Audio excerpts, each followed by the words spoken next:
These guys are ridiculous. These guys are ridiculous. Now, how about them damn Celtics? And we are back with another How About Them Celtics video. Sam and I are here recording on Thursday, August 8th, and we are talking about Team USA's win over Serbia, scraped out a victory, and the likely title and story is Jayson Tatum didn't play again. And this time around, it was even worse because the U.S. looked like garbage in this game. If it wasn't for Steph Curry and LeBron James, they would have not won this game. Those two played incredible games of basketball. Joel Embiid, too, he had an awesome game. All three of those guys clutched up, played huge minutes for the U.S., especially down the stretch, and won them this game. And Jayson Tatum spent his time on the bench because Steve Kerr decided that he's sticking to his rotations and isn't going to change it no matter what. And I think it was an embarrassing display of coaching. If you watched me on the Garden Report, you heard me say that, and I'll explain why throughout the episode. But yeah, USA moves on to the finals against France and Gershon Yabusele because there's no one else on that team that matters. But yeah, USA got the win, but Tatum didn't play. I was so excited when I thought they were going to lose, and it wasn't going to be Tatum's fault. Like, it was like, holy shit, they're gonna fall to Serbia. They're getting their brakes beat off of them, and he's gonna keep Tatum on the bench. Like, what are people gonna say? I was like, this is the greatest thing ever. I can't wait till they lose. And then they came back, and I was just sitting here. I was like, oh man, it was a fun watch. I'll say that. Like, that was an amazing game of basketball. Yeah, no, it was. I'm traditionally out on the Olympics. Like, I don't care for this. Like, think it's stupid. Like, the team's so deep. Like, they should never lose, blah, blah, blah. But when they're actually in a close game, it's, like, so fun to watch. It's interesting to see how people fit into roles. Like, yes, the way that Steph Curry took this game over from the jump, like, he was incredible in the first quarter. He had, 17 points, and they were down by 14 early in this one. Yeah. And then as it goes on, like, it shifts into Embiid's game. He had a really great close to this one, which is really strange to say about him in a big, meaningful game that he showed up in the fourth quarter, but he did. He had 7 straight points, and then LeBron and Curry iced it off. But also, Serbia fucking melted at the end of this game. They did. They were unbelievable all game. And then the fourth quarter, they didn't make a single three. They had bad turnovers. Jokic was having to take very difficult shots. I mean, I guess that's kind of the brand. That's what they're going to try and defend the team into doing. Mm-hmm. But it was so unbelievably, like, jarring from what you had seen for 3 quarters to see them all of a sudden just be nonsense basketball. All these guys are missing threes. Bogdanovic was incredible in this game, but he couldn't buy one either. It was tough, man.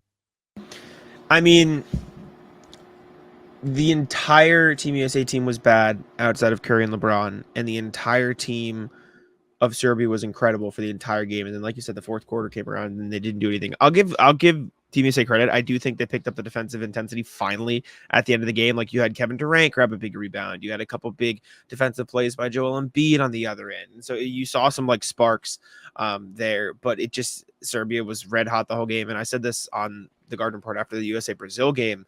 The only way Team USA loses a game is the day where they're completely cold and the other team is completely hot. And you almost saw that in this one because outside of Kerr and LeBron, no one could make anything in this game. And Serbia was unconscious no matter what they shot.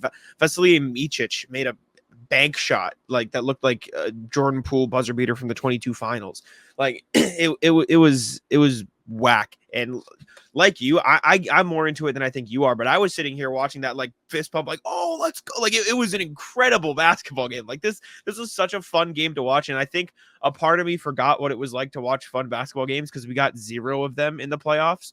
For the most part, like, the Pacers series was the closest thing. Like, I was going to say the Pacers game one wasn't a fun game. The Pacers one was, but, like, by and large, you didn't really get many of those from the Celtics perspective in the playoffs. It was a lot of blowouts, and this Team USA game was great.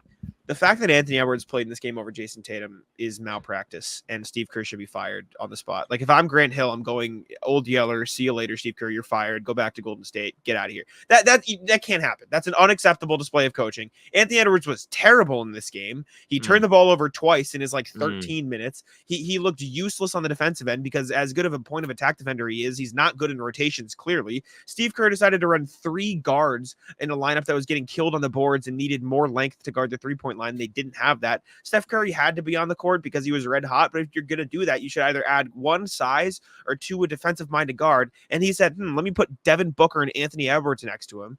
Derek White only got 9 minutes in this game. And Jayson Tatum, who was an all-class, like the best rebounder on the team, an elite defender, has been a good defender regardless of offensive struggles in Team USA, and a damn good cutter off the ball, was sitting on the bench while Anthony Edwards was out there being useless. Anthony Edwards is a great scorer, but that's all anyone cares about anymore, and they were just letting him play.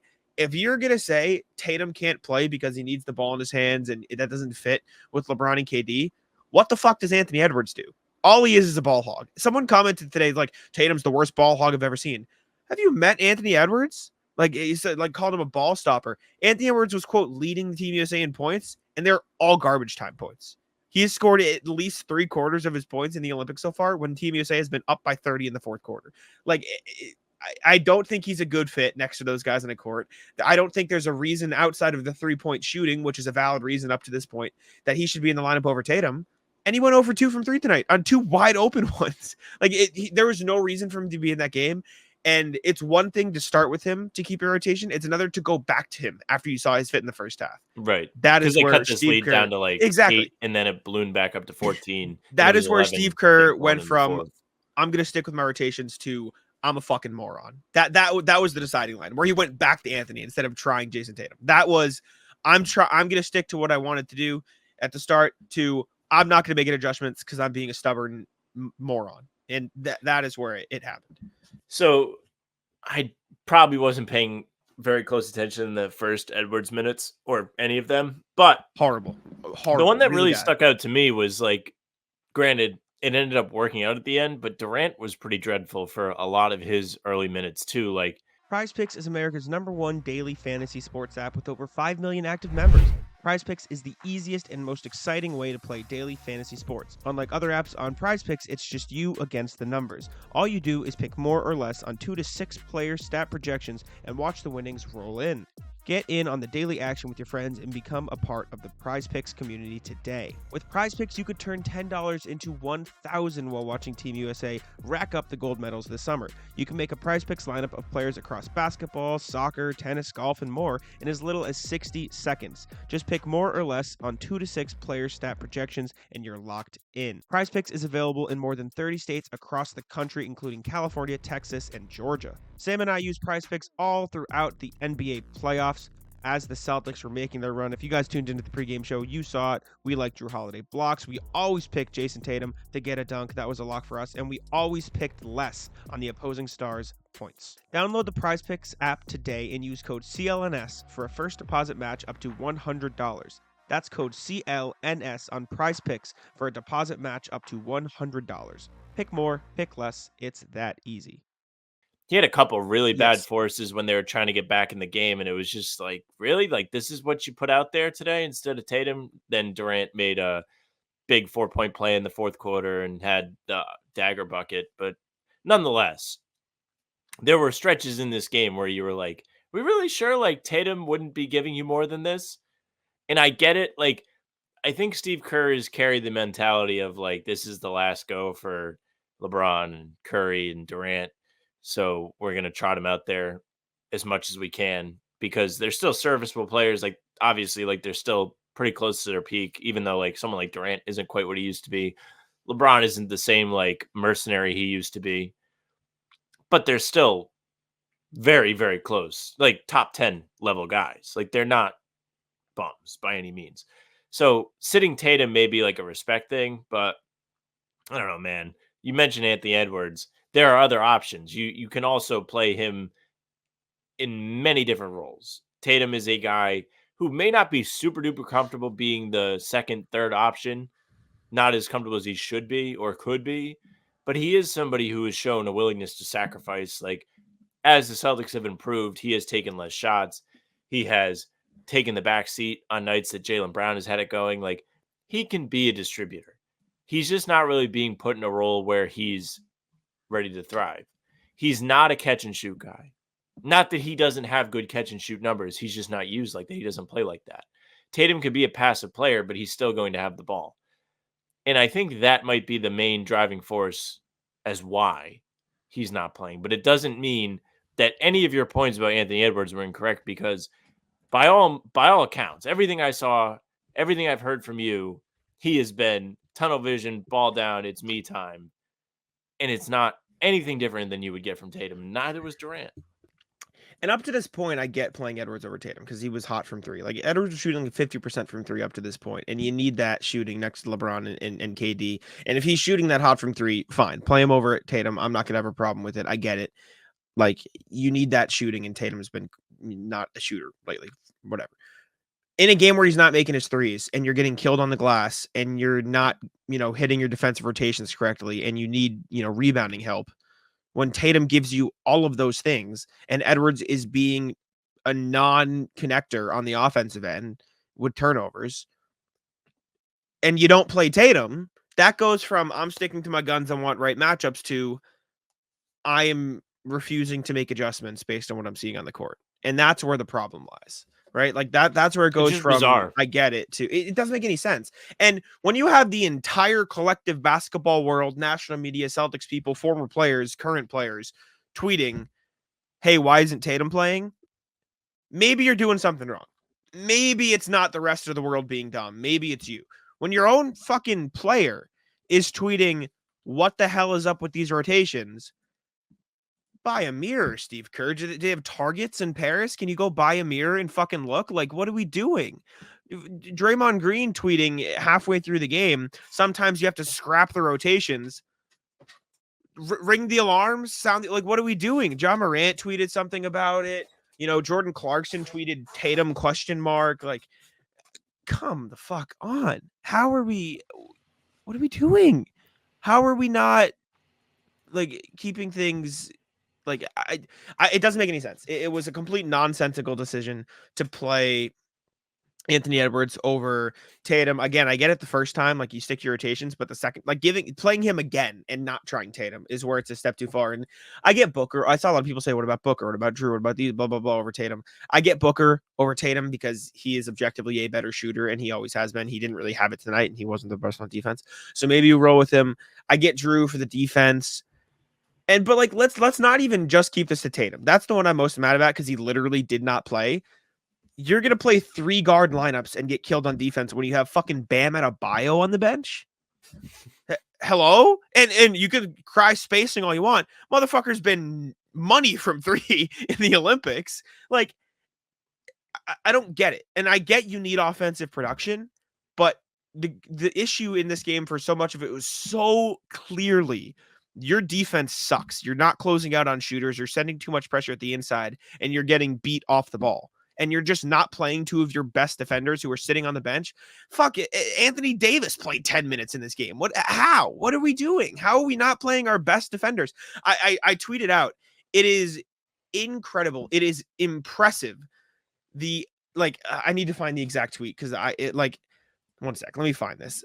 It was like they're playing a defensive style where they are running around and not like they're like sending 2 at Jokic, but also refusing to switch, and they're fighting through everything, but the guys aren't fully committing to it. And then they're watching other guys come off screens and not switch. Like, I tweeted, for the amount of defensive talent on Team USA's roster, Steve Kerr has done a pretty amazing job of putting out bad defensive lineups with bad defensive strategies. Like you have to really fucking think about exactly what you're doing to put out a bad defensive lineup with bad defensive strategies with this level of talent.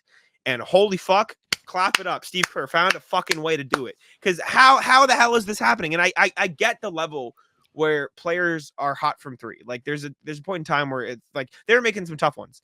They also got a million fucking open ones. Like, that, how the fuck does that happen? How are we just watching a guy come off a screen and then not switching it, but then you're both sticking to Jokic on the roll and then giving an open 3? Like, this isn't like giving Isaac Okoro or Derek Jones Jr. open corners 3 in the Celtics playoff run. These are guys who have already made 3 in your face. Can we adapt? Can we change something? If I'm Eric Spoelstra on the bench, I'm leaving. I'm going to coach fucking South Sudan instead. See you fucking later. I don't want to be a part of this mess. It was going to coach ridiculous. South Sudan. It was ridiculous. It was completely fucking stupid. I think you're too mad about this, but I like that you're fired up about something. What I'll say about this, awful coaching. Awful coaching better do a fucking video on this. I hope maybe he has already because it was you should get embarrassing. him on. If I'm Eric Spoelstra, I go coach a different national team, and I think Eric Spoelstra coaching like Germany or France or another one of those teams could beat Team USA with Steve Kerr coaching. Maybe. The one thing I'll say about this is it is unbelievably like bullshit. Like he failed into a win today. Did you see what he said after the game?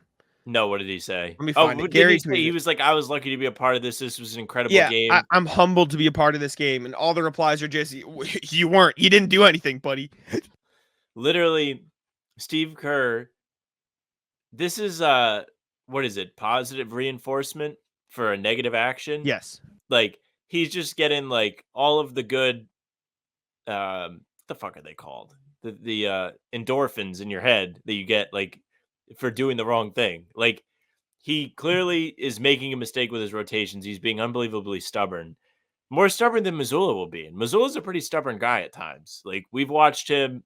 Game Time is an authorized ticket marketplace of Major League Baseball, which makes getting tickets faster and easier. Prices on the Game Time app actually go down the closer it gets to first pitch. I remember my dad taking me to Fenway Park as a kid, getting to watch David Ortiz and Dustin Pedroia sitting in the Green Monster and taking in all there is to love about the iconic ballpark. With killer last-minute deals, all-in prices, views from your seat, and their lowest price guarantee, Game Time takes the guesswork out of buying MLB tickets. Taking a look at my Game Time app right now, I see plenty of great deals to watch my favorite sports teams and my favorite tickets to Noah Khan. You guys know that's my favorite artist. I even used it while in Las Vegas for Summer League to get tickets to a women's basketball game.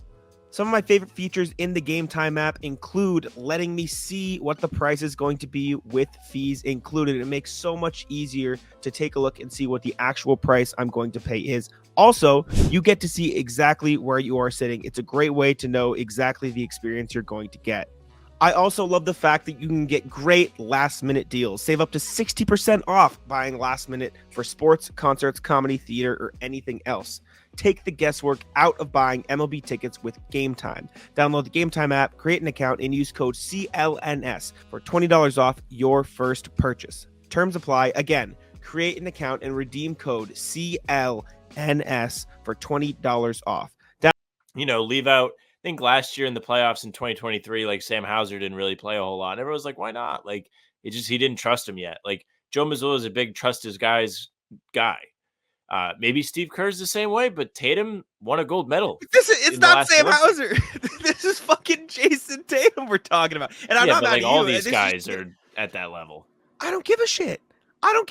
This isn't a trust thing. This is a moron thing. Like there is no not trusting somebody in this rotation. Like, and just to further to dispute your point, he fucking started 2 games ago. Clearly you trust him. Clearly you're comfortable playing with him. Into starting him. I don't care. He started him in the exhibition games. Games. I don't care. He started in the exhibition games too. Before he got bullied. I don't care. He still played. He was fine in the exhibition games. I get not playing. I just wonder if this was the plan all along. Listen, I get not playing Jayson Tatum to a degree. I understand. His mom's pissed, by the way. I saw this.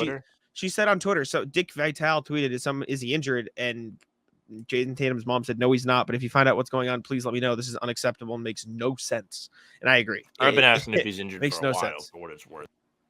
Oh my god, it pissing me off, man. Makes no sense. And now I got this fucking moron who was in the Garden Report post game tweeting, "I watched the CLNS post game to enjoy the Tatum bitching, and now I got this homer on my timeline retweeting me. You're a Lakers and Yankees fan watching a Celtics post game. Get a fucking life and touch grass. You got nothing going on. No, what a fucking bum, man. What a fucking what are you doing with your life? Your fucking profile picture is a DJ set in your 2 guys that have 4 days on college football. DJ set in your home office, generational Celtics hater in your bio, Lake Show repping the Bronx Yankees thing, retweeting mine just to get mad. Oh my fucking God, you're either 12 or the biggest fucking loser I've ever seen with my eyes. Oh my God, I'm in a mad mood today. I don't give a fuck. The Tatum shit is stupid. Kerr was generationally bad coaching performance here. I get why Warriors fans have been complaining about the way he's coached Curry teams in the past few years.